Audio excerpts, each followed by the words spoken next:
in just a moment here. All right, so we've got a counter and a 3. Let me get rid of this one and redo that one, just so Kier can see how to do it. So we got a counter that's been set to a bit width of 3. We got a counter connected to his clock input. We're going to add a splitter to the circuit. The input bit width is 3 because that's what our counter is giving out, 3 bits. And we're going to split it into 3 individual bits and just say okay.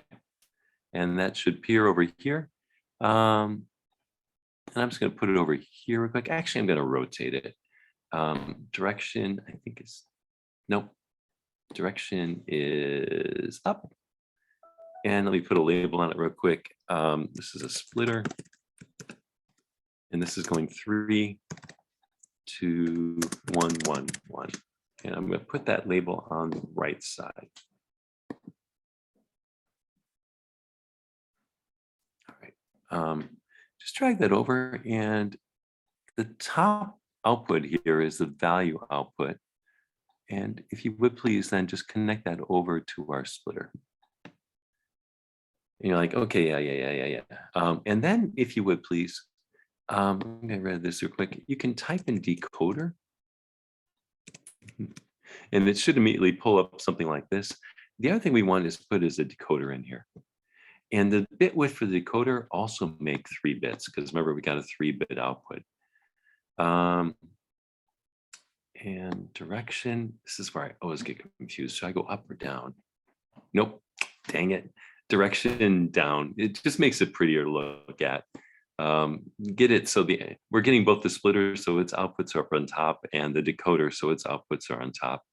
And let me just add a label on this one real quick. So decoder 3-bit, just so we know where it is. And down at the bottom of the decoder is, you connect also the output of the clock, or sorry, counter. To the connection on the bottom here, this is the input for the decoder. So in both cases here, these single lines, this is the one strange thing about circuit verse. To make it look prettier, remember this is a 3-bit counter. It actually has 3 wires coming out of it. But in circuit verse, all 3 of those wires are represented by this single connection. The splitter here is taking those 3 wires and splitting them back into their individual wires. And then the 3 bits over here are going over to here. One last thing on this one. Let's add a couple of outputs. First of all, just so you can see what's happened. Now, you know what, sorry, I changed my mind. Could you please just start adding some LEDs? Now, please, please, please don't actually physically directly connect these. You actually have to use a wire. If you just drop them, drag them, I don't think they work, which is the strangest thing in the world. And so put them there and then connect it. I'm going to put a blue one here just because it's kind of fun. And I'll add 2 more in this case. All right, correct me if I'm wrong. Last time I tried to just drop and drag it onto here, like if you just put it there, I don't know if it works. But maybe I'm wrong. Oh, it does work. Never mind. You can just drop them on there. Why is it or sometimes not work the way I want it to? If I do, okay. I'm going to switch all these to blue LEDs because make it a little more colorful this morning. And right now you should notice that it's actually counting in binary, but it's kind of backwards. This is the 0-bit, or sorry, the 1's bit. This is the 2's bit, and I somehow disconnected that one. This is the 2's bit, and this is the 4-bit. So 0, 1. I still don't have that second one connected. Dang it. Let me fix that. There's some mornings that just don't work. There we go. 3, 4, 5, 6, 7. Back to 0 again. 1, 2, 3, 4, 5, 6, 7. Back over again. So 0 to 7 is as far as you can get this thing to count. And that's exactly what you're going to see down below here. So down below here, again, if you would connect an LED to each one of the outputs, I'm going to say, I'll try to drop them and tag. It is actually going to work. Okay, good. And these I'll leave red. And the outputs on a decoder, what it's actually doing is taking the binary, the 3-bit binary output from the counter, and actually converting it back to basically decimal, base 10, whoops. And that's what a decoder does. Splitter just splits our wires back out again, whereas a decoder actually decodes binary back into decimal. And so you can actually see what's happening here. The blue LEDs are counting in binary. The red ones are the decoders actually converting that 3-bit binary back into a decimal output, where it's making high each one of those decimal outputs one at a time as it's counting. Do you understand? And hopefully, I wanted you to build this circuit once. We actually have used splitters and we've used decoders, but I realized I never actually explained what they were. So my apologies in advance. All right, next part. Oh, sorry. Yay. Oh, I lost Daniel. Dang it. Okay, it's good I'm recording. And so got it. All right. The next thing I want you to do is, again, under outputs, there's a bunch of displays that look very, very similar. Over here, this one right here I have highlighted is the hex display tool one. We've used this one before. It takes a 4-bit input and automatically decodes it into a hexadecimal number and displays it. Well, in reality, those are actually fairly unusual in electronic circuits. Why? They're expensive. You're like, what? Yeah, you've got to have the display, plus you have to have all the logic built into it. And honestly, manufacturers rarely use these because you can actually just use a very dumb display and then use electronics, just cheap CPUs, to actually do all of the actual lighting up of the right segments. And that's what we're going to work on today. So if you would please, this in the last, or the second column, the last one there's a 7, it just says 7 display tooltip. Could you grab one of these 7 segment displays and just drag it over? I'm going to put mine up over here just so I don't have so much stuff on the screen at once. And if you notice, there's exactly 8 inputs, and they're not even labeled. This is actually one of my annoying features of Circuitverse. You're like, wait, you didn't even label them? Yeah, let me quick explain. If I can switch quickly to Microsoft Word. Maybe not. Dang it, Word's been lagging on my computer. There it is. So for 7 segment displays, you'll see it in your worksheet. Hope you can see it. There are, why are they called 7 segment displays? If you look at it, there are 7 LEDs, and labeled A, B, C, D, E, F, G. And by lighting up different combinations of these 7 LEDs, you can make all the numbers and all of the A, B, C, D, E, F for the hexadecimal. What we're going to do today is actually make that work. But before we can do that, I want us to build this circuit over here. Just so there are 8 inputs on it, we need to figure out which pin 1, 2, 3, 4, 5, 6, 7, 8, connect to which segment. So if you remember the order, A, B, C, D, E, F, G, starts out here, goes clockwise, and then G is the middle.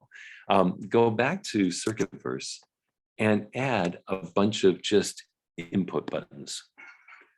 And here's the only bad part. I guess you could probably leave them rotating this way, but I'm going to put it so that the pin comes out down. And then connect that to the first input. And then you're going to add a total of, you're like, no, Miss Glover, it's so painful. I know, sorry. You're going to add a total of 8 of these, 4 on the top, 4 on the bottom. Actually, can I copy paste? Paste, yeah, oh, so much nicer. Click, paste, oh, so much easier. No, not there, over and down, and then down and over. Okay, and if you, we'll just try these real quick. If you click these, okay, that's G segment. This is the F. Oh, there's A, and that's B. And so you can figure out which of the pins are connected to which segment. I don't know why Circuitverse didn't label the inputs. And then we're going to do the same thing on the bottom. In this case, switch the direction so that the wire comes off on the upper part. And I don't know, I'm trying to equally space these. I don't know if I'm going to do it or not. And connect these as well. And I'm going to do the same thing. Copy, click, paste, click, paste, click, paste. All right. It's not beautiful, but it'll work. Down, over, connect, down, over, connect, and down, over, connect. And then we get the bottom one. So there's that segment. There's this segment. There's this segment. What? Oh, apparently I didn't connect that one properly. I thought I did. All right, deleting it for a second. Somehow I screwed up. Down, over. And if you press your buttons, each button should light up an LED segment. Okay, so that one's there. And then you'll find one of them lights up the decimal point, which is one we're actually not going to even use. But so you can figure it out. And once you have those connected, you can answer this worksheet. So using these numbers here, so input number 1 up on top is connected to there. So what you would do on this one, that's G. So the answer in this one is you put in G, if it makes sense. Or you can clear that out real quick and just put G. And then button 2 is connected to that one, which is F. And then just go down and you can figure out which input's which. I don't know why, honestly, I told you, as I say, Circuit Burst usually labels the inputs. In this case, they just left them blank. All right. Why are we doing this? All right. We're going to make, go back to output again here. We're going to make, we've dealt with this before, a hex display where you send it 4 bits and it lights up the right way. We're going to make one of these with one of our dumb displays. I say dumb because it doesn't have any electronics in it. So if you would please grab a dumb 7-segment display and just drag it below somewhere. And I'm going to push this up just a little bit so I've got some more space. And then under sequential elements, if you scroll down a little bit in it, you'll find we worked with RAM over here before, but there's another one over here called read-only memory, ROM. Drag one of those over. And you're going to say, whoa, it's got all the zeros inside of it. Yeah, we'll talk about that in a second. The ROM is a crazy simple. It has an address line. It has a data line, data out, and it's got an enable pin. The data out is actually 8 bits. And this particular ROM has exactly 16 memory locations. Each memory location is represented by one of these hexadecimal values. This is the 0th memory location. This is the 15th memory location. Could you, hopefully you found this right, could you please add a splitter? And input bit width is going to be 8. We're going to, because there's an 8-bit output from this ROM. That's its data out. And we want to split that into 8 individual lines. So one, this is the worst part, 8 ones. Let's see, that's 4 and that's 4. Yeah, that should be good. And say, okay. And you should have something that looks like this. And connect that to the data output. And I'm going to move my display up here a little bit. All right. Now the wiring job. Try to wire these in the right order. So I'm going to start with 3. Come over here close to the display. Then go up, over, and connect to the first pin. 2, close to the display, up. And by the way, it does the exact position of the wires are not critical. I just want you to make this look neat. Oh shoot, J-Run got kicked out too. Dang it. Okay, it's good I recorded. And then this one up, over, and down, And now this one, I still have to go up, over, and down. Dang it. Up, yeah. Up, over, and down. Okay. Whew. Now the same thing on the bottom display, starting with this one. And just to keep our wires neat, we're going to start again with, so we don't make crossovers, down, over, and up. You're like, holy smokes, Mr. Clammer. I know, it's a lot of wires. This is one of the reasons Circuitverse actually, usually when you're sending 8 bits of data, you can write them all individually. And dink, dink, dink, and finally, dink, dink, dink, dink. Whew. Each memory location is going to store a particular value. Oh, sorry, I forgot to tell you real quick. Could you please go and save your project? Save online or someplace real quick. Before you do this, after we drew all those lines, you're like, holy smokes, Mr. Clammer. Yeah, Decoders and ROM would be a good choice for this one. And then just update project.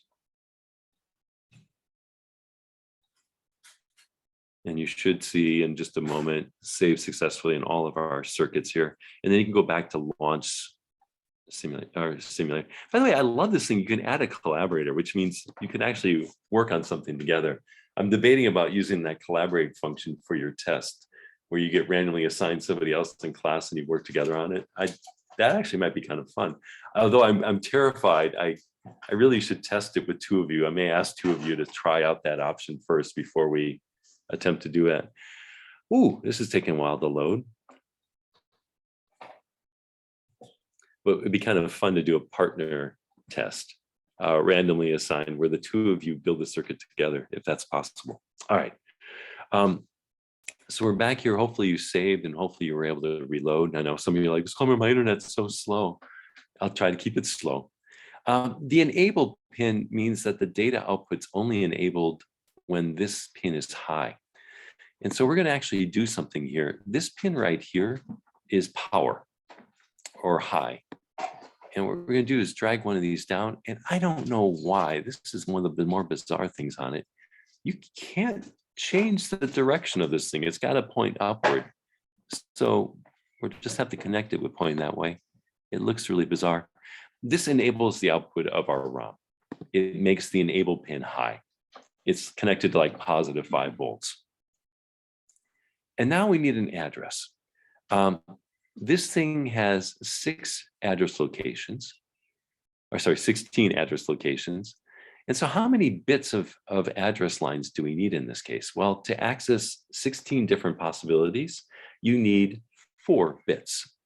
So go ahead and add a counter.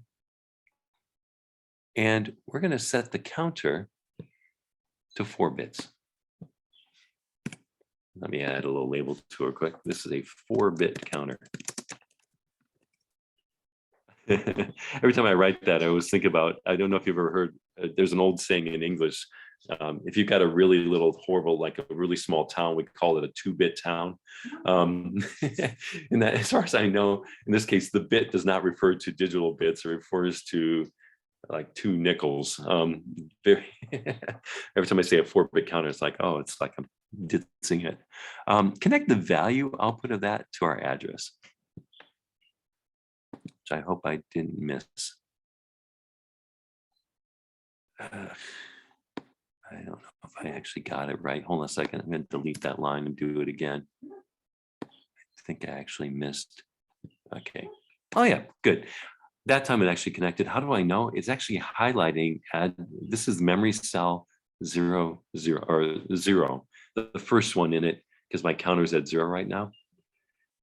And this is me working off of memory real quick. Could you please manually write 77 into this memory location? How do you do that? Yay, Kier made it. Now we're a full group. could you please go to this memory location and write hexadecimal 77? How do you do that? You simply click on the memory cell and type in 77. Now, if you screw up, do not hit the delete key. Hitting the delete key will remove the entire circuit. If you screwed up, just type in 2 hexadecimal digits again. And if I've got this right, did I not put in 77? Okay, it doesn't actually work yet. Let's add a counter now to our elements, or to our counter, or clock to our counter.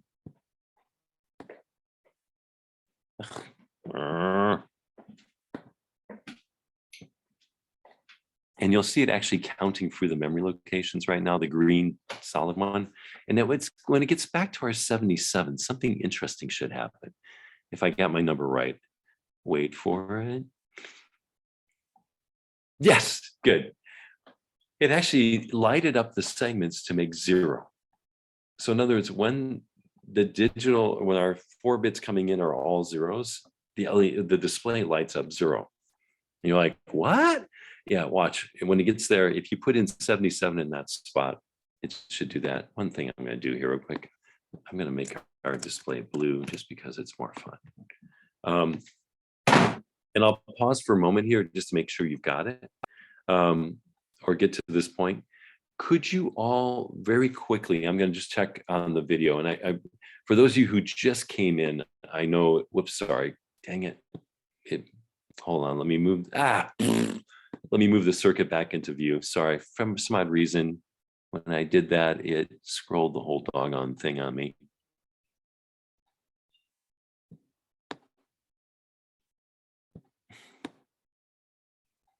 Sorry, Circuitverse keeps thinking that I'm clicking on it when I'm actually clicking on the Zoom window. All right, could you all very quickly, just on your video screens, except here I realize you just came in, and some of you lost connections, came back in. Could you give me a thumbs up when you get this circuit connected? Actually, I'll just go through real quick. Show you, are you, oh yeah, could you use the little thumbs up thing on icon thingy? And here I realized, okay, cool. All right, Oscar, are you there? Is it working? Are you connected? Yeah. Okay. Katie, you're there. Thomas, do you have it? Okay, it's working. Jay, are you there? Are you connected? I don't know how to change the value in the ROM. Okay, yeah, just click on that that first cell and then just type in 77 on your keyboard. And if you screw up for some reason, it should just go that way. Joshua, okay. Got it? Okay, good. Joshua, success? Okay, cool. I can just see the top of your head. It's so funny. And your thumb sticking up there. Maxwell, success? Okay, cool. Again, I can only see your hand. Mylan, did you have success? Okay, good. Kabir? Okay. Daniel Zhao, I got to find ways to keep track of different Daniels. Okay, good. J-Run, did you get this far? Okay, good. And Kira, I realize you just came in, so don't worry. I'm recording this so you can watch back and get back to where you're at. All right, sweet, cool. Just want to make sure everybody was there before we moved on. All right, so our goal, and this is the biggest part of your worksheet today, is I want you to figure out what hexadecimal values need to be in these other spots. So as it counts through here, our display goes 0, 1, 2, 3, 4, all the way up to 9. And then the hexadecimal values A, B, C, D, E, F. And you're like, oh man, Mr. Clemmer, how in the world did you figure out even 77? So could you please, oh man, there's no fast way of doing this one. Okay. Could you please build one more circuit down below here? We'll come back to this one. This is actually the main part of your worksheet today. But be able to figure this out, could you please, and we're almost done, by the way, go back to outputs, grab another dumb 7-segment display, and put an input on here. And I know it's a lot of wiring. make it a 4-bit input.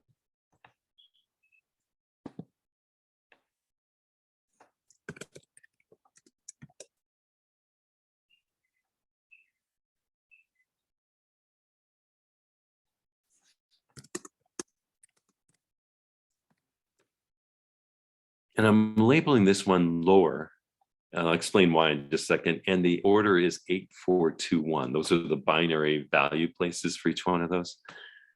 Let's see. Why is it? Okay, yeah. And then add a splitter. Input bandwidth bit width is 4. Output is 1 space 1 space 1 space 1. What we're doing is taking the 4-bit output from this little input thing and converting it into 4 individual lines. And I'll put a label on it in just a second here. Where did it go? Oh, here it is. Okay. Let me label that real quick. Split 4 to 1 space 1 space 1 space 1.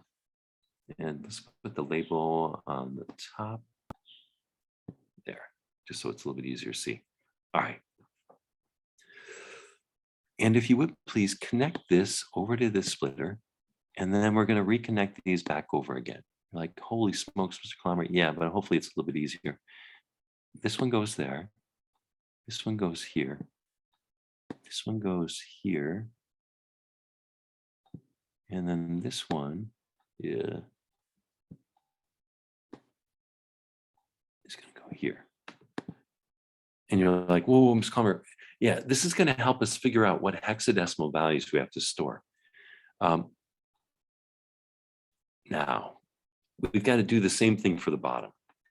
You're like, Ms. Clymer, why don't we just do an 8-bit thing? Well, if you realize these things are, it's broken into 2 digits. 1 digit represents the lower 4 bits, the 7 here, and the other 7 represents the other 4 bits on top. So just to help us solve this, we're going to do this. And hold down your shift key. I'm trying to stall long enough. And try to highlight the input here and the splitter, just so we don't have to recreate it. Let go. Command C. Then click somewhere down here, down below display, and Command V it. Yeah, phew, good. Actually, not super happy where that located. I'm going to drag it down just a little bit so I don't have so much problem with wires. Holding on the shift key again, selecting it all. Drag it down just a little bit. And I'm going to rename this counter. Whoops.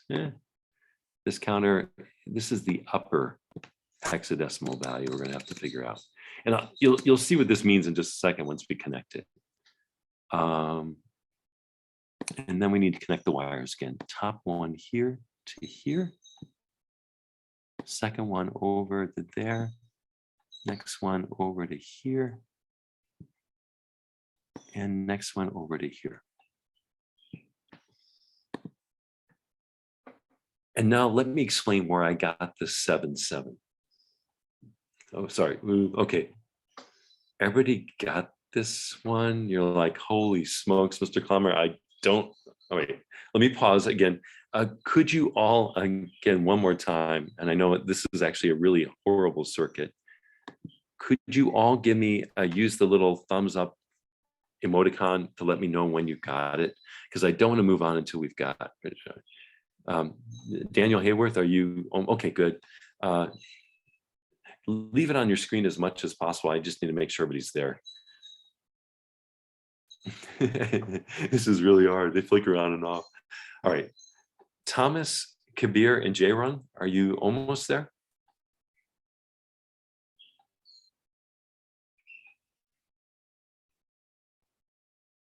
Okay, yeah, Kabir's there. Mylan, are you there?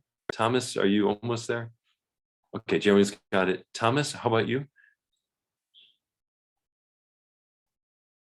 Almost. Okay. Yell if you've got a question or it's not. Okay, you got it. And okay, so, and Kier, I know you're still building this one. Kier, did you build this one? Were you able to get this one? Not quite Not yet. yet. That's what I'm building. Okay, all right. And just double check, I think everybody's little thumbs up have disappeared already. Maxwell, did you get it? I think I saw it earlier, but these all pop into existence and then disappear really quick. Okay, good, thank you. Kira, we'll take a stall just a brief moment, and then we'll talk about this one. So you've got an input that we make into 4 bits. We've got a splitter. The input is 4, and then the output is 1 space 1 space 1 space 1. And then you connect it both in the top and bottom. You can do it twice, but I was kind of lazy and just copy and paste it. But let me show you now how this will actually help us. All right, I'm going to shrink down and I'm going to talk slow so we have time. Kind of move. You can't see all my fun issues of windows in front of windows. If you click on these bits right now, you'll actually see that they light up, and you should double check to make sure that each bit actually does light up something. It'll light up one of the displays or one of the segments of the display. And if you turn it off again, it should turn off. Make sure each one of yours actually lights up something. And now, for example, to make a 0, you'll discover that, nope, I don't want that one. Yes, I want that one. Yes, I want that one. And yes, I want that one. And down below here, no, I don't want that one. Yes, I want that one. Yes, I want that one. And yes, I want that one. So to make a 0 light up, I need the upper hexadecimal value to be 0111. And if you remember, and this is why I put the 8421 here, this is the 8th decimal spot. This is the 4, the 2, the 1 spot. So I've got 1 1, I've got 1 2, and I've got 1 4. 1 1, 1 2, 1 4. 4 plus 2 plus 1 is 7. And on top here, same thing. 7 and 7. That's why I put 77 up here, because to do that, it creates the exact bit pattern that will make the 0 up on this display here. All right, let's do 2 more together here real quick. Could you please figure out the bit pattern to make a 1? And we want the 1 to be on the right-hand side of the display. Whoops, no, I need that one. Don't need that one, don't need that one.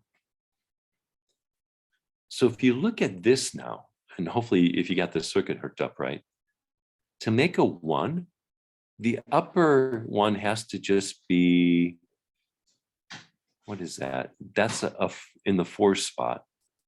And then this one up here, that bit isn't just in the 1 spot, and we just need 2 segments lighted.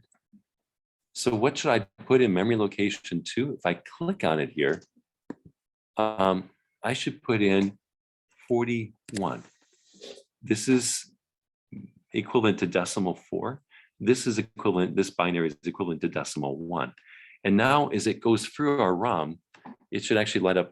Yeah, good. It actually lighted 0 and then 1. You're like, Ms. Clomer, what are ROMs good for besides doing this? Well, if you remember, and I actually debated this one, if I could use this reference, if actually all of you remember it, the original game consoles, before you use CDs, before you could download your games into your console, before you could play your games on your computer, you used to have to buy game cartridges. Remember when you were really little and you would plug the cartridge into your computer or into your gaming console? Wait, do you remember? I'm actually worried about this. What was in those cartridges? They were read-only memories. The game software was burned into the ROMs, and once it was burned there, it couldn't be changed. This was wonderful because you had to buy their cartridges. The only bad news was they could never patch the games. So once they burnt it to read-only memory, you can write to it once and then it's gone forever. It's stuck. And so if they found a bug in the game after they released it, there was no way to patch it in real time. Later, one of the later gaming consoles, they could load patches into the random access memory in the console. So when you plugged in the ROM, it would fix it. But the ROM itself was, you can't rewrite it normally. So, all right, let's do one more together. Let's make a 2. And so, all right, how to make a 2? How to make a 2? Yeah, don't that one. I want that one, not that one, not that one. And I want that. Wait, no, I'm doing 2 backwards. Dang it. Don't want that. And I do want that. On the bottom, I don't want that. Don't want that. Want that. There. Whew. To make a 2, and I literally just play with each of the segments until I get to a 2. I need this. So the upper byte, that's a bit in the 1 spot. This is a bit in the 2 spots. That's 3.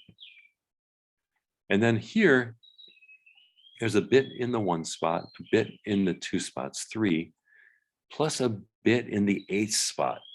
That's 11. And you're like, wait, how can you represent 11 with just one character? If you remember, what happens is we go to 0 to 9, then 10 gets represented by hexadecimal A, and 11 is hexadecimal B. Whew. So this will be represented by 3. This is represented by B. So if you click on the 3rd memory location and type in 3, and I'm going to do capital B, I'm not sure if it's picky or not. Oh, it still puts in as lower. Put in 3B into the 3rd ROM location. Yes, good. We were right. And now our display counts 1 or 0, 1, 2. We've stored that in there. Your job, if you look at this worksheet, is to figure out the bit patterns to make the rest of these. So that when you run this circuit, I can actually see the whole doggone thing. Now, for this to work, I guess you could do a screen capture. I guess I could read the contents of your ROM from your screen capture. But I almost prefer that you send me the link to your simulation. Your simulation, you can actually share it. Remember when you save it? I'm going to save mine again real quick. And you can actually share it with other people. And so you can actually share me your URL so I can actually try your circuit. Sorry, let me zoom in on this again a little bit. I made it too small. But hopefully now, if you can see this real quick. So we've put in 77413B into the first 3 memory locations, which lights up the right segments. You're like, Ms. Calmer, is this really what they do? And the answer is, yeah, this is how they make. So now all this together makes a smart display. We just send in 4 bits of address line over here, and then it lights up this. So this whole piece together is basically the smart display we were using last time. So we're making a smart display, doing it the cheap way, which is actually how manufacturers do it. They don't actually buy the really expensive displays when they know they can do it all with simple software. Okay, let me hop over the worksheet. And I think we are almost done for the day. If you take a look at the worksheet, if I can ever, my computer ever feels like it. Come on, computer. Come on, Word. Actually, I'm blaming this all on Microsoft Word. There it is. So the last part of it, so up here, you've got the circuit we built before. Here is where you match up and figure out which of these buttons connects to which segment, given the segments over here. Down here is the circuit we're working on right now. And we've put in 7741. Oh, actually, I have a little 4-bit counter over here if you want. And down below here, I've given you binary. So 00000 is 1. And like the one we just did a moment ago, which was 11, you can actually see it over here. If you get a pattern of 0 or 1011, like we did in the one there, that's equal to hexadecimal B. Why else did I put this table here? So you can remember how A, B, C, D, E, and F are displayed on the display. So you can see the 7 segments. So if you send in this, it should give you that. These are the numbers. Please use this formatting. So 9, for example, has a little tail on the bottom. And then A is written as kind of like a capital A, B is written this way, C is just lowercase, D looks like that, E looks like that, and F looks like that. And here's our little helper circuit we were using a moment ago. So your homework is to finish this worksheet and put in the remainders of this, of these segments down here. And then along with this, if you would please put in us, so this is actually called a 7-segment display decoder, this whole thing together. We're taking this and making it so it's a smart display. Your homework is to finish off this part here, explain how or what's different between a splitter and a decoder, the first circuit we built today. Finish this part, and then finish the ROM. figure out what values need to go in the rest of these. So as the counter goes through here, this counts all the way from 0 to 9, and then A, B, C, D, E, F, and then back to 0 again and back around. And we've done the first 3 locations, so it counts 0, 1, and 2. I just need you to figure out the rest of these. Okay, that is your homework for this one. And you can use this little practice one down here to help figure it out. Yeah, and it turns out going from 2 to 3 is pretty easy. I think I just need that one. Get rid of that one and do that one. Yeah, so you can very quickly figure it out. Remember, this is your upper byte. You might say, Mr. Comer, why is this the upper byte? Well, these 4 pins are bits 7, 6, 5, and 4, which is the upper hexadecimal number. And these 4 leads up here are connected to bits 0, 1, 2, and 3, which is the lower byte of the memory location. So when you write it in this case, this is a bit in the 2 spot and the 4 spot. This is 6. And this one again is 8 plus 2 plus 1, 11. So it's going to be, what did I just say? 6B should be your next one for 3. Is that right? 6B? Yeah, sure looks like it. Let me test that real quick. I'm not sure. If you type in something wrong here, you can actually just retype it. So let's say, for example, that's supposed to be FF. You can just type in FF. And if you want to change again, just go 6B. It just overwrites it. Yeah, okay, 6B is right for that next one. And then you've got to figure out what needs to go in the rest of them. All right. Hopefully I've given you enough answers on this one. I'm going to stop my share for a moment. Your homework, and it should take most of you, my guess is if you got the circuit built, some of you are already done with the ROM. You're like, this is just a game. Yeah, it's just a game of figuring what the segments have to be lighted to make a particular digit or character. It should go fairly quick. When you're done, just submit the worksheet along with the screenshot. You can put the screenshot in the worksheet if you'd like, and submit that to the Dropbox, which I will make the moment I hang up on this call. You're like, Mr. Plumber, I'm done already. Yeah, I know. You're faster than I am. I'll make the Dropbox in just a second. But you should be able to finish this up in literally 5 or 10 minutes if you've been following along. But if you have to build a few circuits, it may take you a little bit longer, 15 or 20. I will post the video of this lecture here in just a moment, as soon as Zoom is done coding it up. And I'll fix the links so you can watch the first part of this if you're confused about how to make those circuits. But hopefully it's not too bad. All right, with that, one quick question. On Thursday, since we're only reviewing, and the reviewing may not take too long, do you want to start at 8:25 or should we stall? If you would like to, for example, we could start at 9 o'clock, although Daniel, you're like, Ms. Plummer, that means I got to stay up later. I know, but I know you're still jet lagged. Do you want to sleep in a little bit? Sorry, not Thursday, on Wednesday. Do you want to start at 9 a.m.? If so, could you please give me a thumbs up using the little icon? If you're like, Ms. Plummer, I'd rather get it just done and then have some time before my next class. Okay, so far, all right, I've got 1, 2, 3, 4, 5, 6 votes yes. I need a few more before we get a majority. 7, 8. All right, 9. Okay, that's it. Whew. All right, 9 of you voted yes at this point. So I'll send a reminder out, but I'm also going to update the calendar part. On Thursday, we'll start at 9 a.m., which means for some of you, you can sleep in a little bit. It's just our review day, so we can start a little bit later. Instead of 8:25, we'll start at 9. And we'll still finish by 9:40. I don't think review is going to take us too much time. Ms. Comer, we could have done it today, too, because we're finished like in 45 minutes. Yeah, I know. But I wasn't quite sure at the time when you guys don't realize I literally have to write these worksheets and try to figure out the bugs in Circuitverse.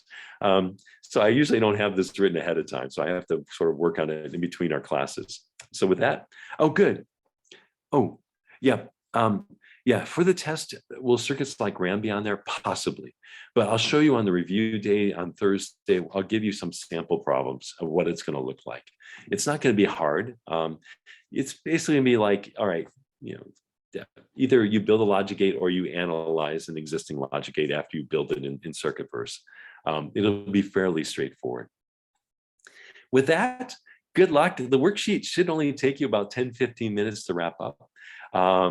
Have a great morning, everybody. Hopefully the rest of your day will go well. Get a chance, go look outside, except for Daniel, where it's dark outside. Actually, maybe not in Michigan yet at this point. Sorry, it still might be light. Have a great morning, everybody. We'll talk to you, or we'll see you on Wednesday at 9. I'll send you a reminder then. Thanks, everybody. Thank you. Thanks. Bye-bye. Thank you. Thank you. Mr. Clement, do you know when Yeah. the worksheets are on Canvas for this assignment? Yeah, it should be linked on there. So if you go to Canvas, oh, sorry, I got to share my screen again. Hold on a second. Sharing screen again. You might have to refresh it because I literally, oh no, I don't want to end meeting. I usually am still working on them until the last minute. So I usually link them to the assignment sheet just before class. And so if you go to the assignment sheets, it should look like this. And so if you refresh it today, Monday the 16th, Decoders and ROM, and you should see the worksheet link for your homework tonight. Yeah, I just saw that. Yeah. Cool. Okay, good. You may have just had to refresh it. Okay, yep, Yeah. no worries. Have a nice day. All right. Thank you. Thank you, you too. Mr. Clobber, Yeah. I had a question on how I could, like, for the first and second worksheet, because I wasn't able to join. Right. There is a Dropbox for those. So so you had actually, I assumed that you said you were going to just drop it in Canvas, and that's yeah, fine. no, I tried to drop it in, but then like I kept on getting errors with the bits. Oh, okay. With like the logic gates. Okay. So All right. If you, I think if I rewatch the videos, then I'll be able to do it. okay, yeah. So try watching the videos. They're very short. Okay. And so you should be able to build it and then just drop it in when you get a chance. Okay. Yeah. Wait, so I can find the videos on like the daily plans, right? Yeah, daily plans. You can either watch Okay. it from, I didn't post it on Canvas, the videos. I mean, it's posted on the assignment sheet, but I only put it on the assigned server on YouTube. Okay. Normally I put it in a few other places as well, but I figured. Oh, what, is it the video lecture 0601 and then 0602? Yep. So Okay. 0601 is just a recording of our class that day, and this one too. Yep. So yeah, you can just follow it. Yep. Okay. And they're fairly short. Thank you. No worries. Have a Thank you, good Mr. morning. Glover. All right. See you soon. Bye. Bye. Bye.